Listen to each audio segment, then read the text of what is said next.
Okay, today we're one of our job sites. This is actually this courtyard is only less than a year old. Our entry off of the driveway, it's actually the courtyard off of the breakfast nook.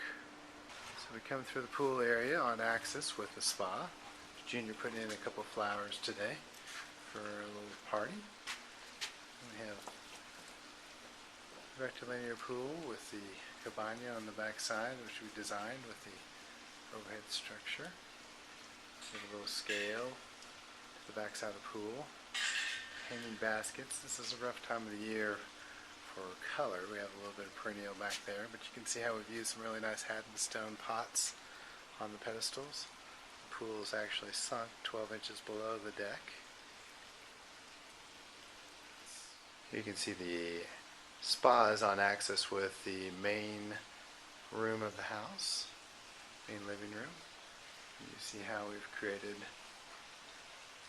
another axis up to the backyard with the urns on both sides. The sound of water with a little scupper coming out of the spa. You see the colonnade of the house and the back side of the garage. And actually at the base of the pedals of the columns, you can see where we have the cannon jets. How they come out of there at an angle. These on this side come out in the pool deck. We get another angle of the pool. Underneath the overhead structure, looking back across the pool, see the verbena is done really well through the heat of the summer. Put in a couple petunias just to stretch the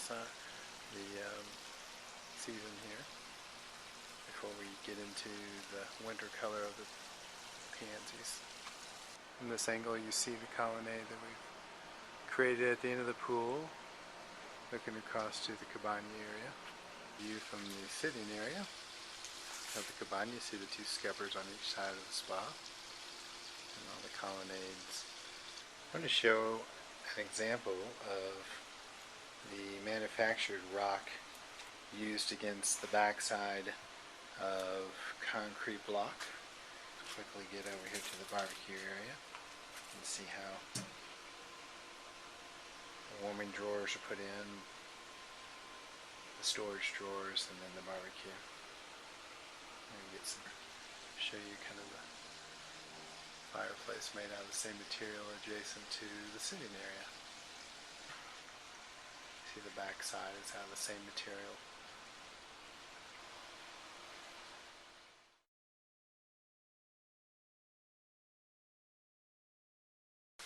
This was an area added in the master plan later on.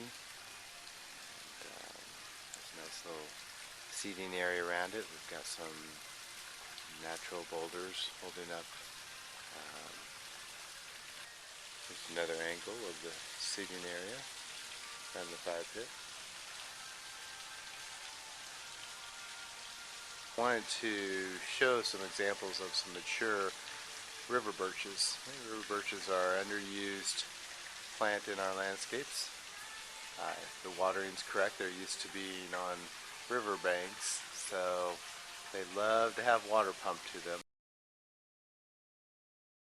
Okay, we're at another site that this pool we've done a little bit ago. Never really documented this use of limestone on this pool. We had about 55 foot of fall from the curb down to the lake level. See the negative edge that we have down below. This is the spa feature over here. Needs a little cleaning. But and then we have the bridge that actually separates the two structures, so they're not tied for structural reasons. You can see here where we have the step pads kind of walking through the side yard, and the river rock for drainage purposes.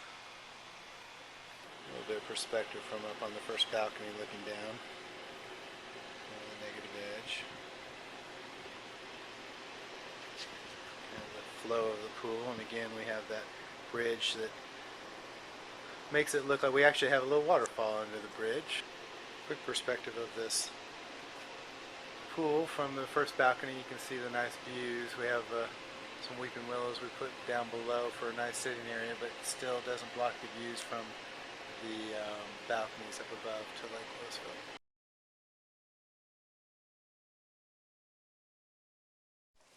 Okay, so we're in the back of one of our clients' backyards. Just want to do a quick brief tour of this.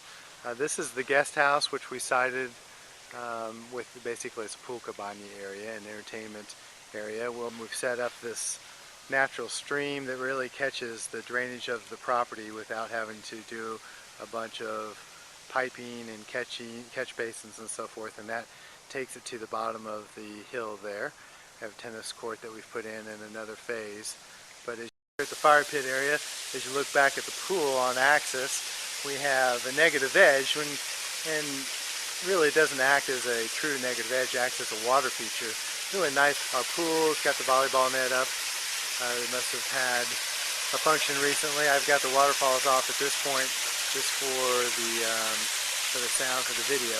So we walk up to the spa area, again for large groups. We've got a large spa. We have a little waterfall you see on the back side of the spa that actually circulates hot water. If we want to, we can isolate that to a hot water waterfall. And we've got a nice little fire pit here for a little ambiance. So I've climbed up on top of the water feature just to give a different perspective of the setting, give you a little bit more of a bird's eye view of what's going on down here in the yard and design perspective.